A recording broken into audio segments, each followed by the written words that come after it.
We're tracking the federal government shutdown, which will last at least until Friday.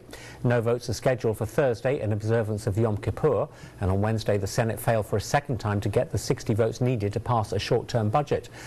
National correspondent Atra El-Nashar reports on how each party is digging in on their position and how all of this could end.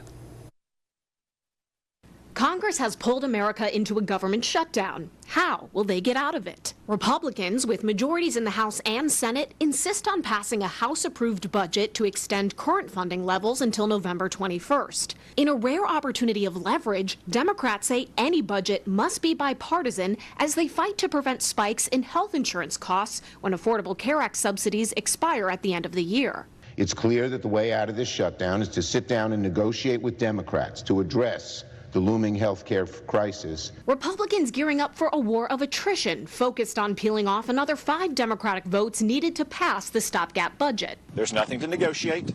There's no compromises to be had. They'll have another chance later this week and next week, and as long as it takes until the Senate passes the House bill. That's the way we will end this needless Schumer shutdown.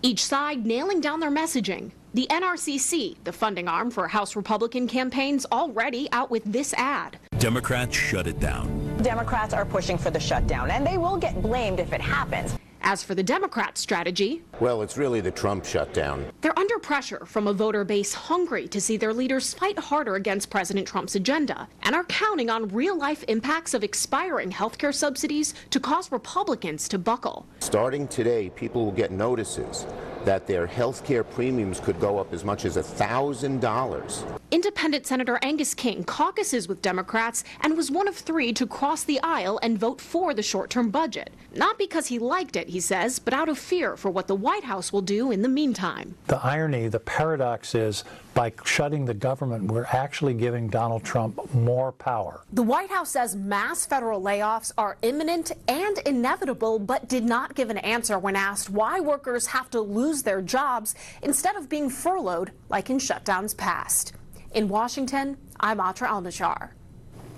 Well, thank you, Atra. And the first government shutdown in nearly 7 years started at midnight after the Democrats and Republicans couldn't come to an agreement. But how does this shutdown impact federal workers here in Washington state? There are nearly 80,000 federal workers across the Evergreen state, and while some workers such as TSA and air traffic controllers are considered essential and are required to work, others are being furloughed. We have a lot of suppliers, federal suppliers, contractors in Washington state that have contracts with the federal government that may be impacted by this shutdown in a way where they either aren't getting paid under the contract or even have to lay off their own workforce temporarily. I would encourage them to apply because more likely than not, they would qualify.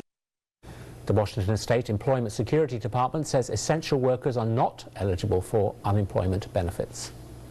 And as you might imagine, Washington Republicans and Democrats have different views on who's to blame for the shutdown. 4th District Congressman Dan Newhouse says Democrats wouldn't approve the continuing resolution because they want their agenda to be considered, while Senator Patty Murray says Democrats are holding out to keep tax credits in place for the Affordable Care Act. It's no secret that the Democrats are frustrated. They don't like the current administration. They don't like being in the minority. They want to use this as an opportunity to, I guess, show their base that they're pushing back against the Republican agenda.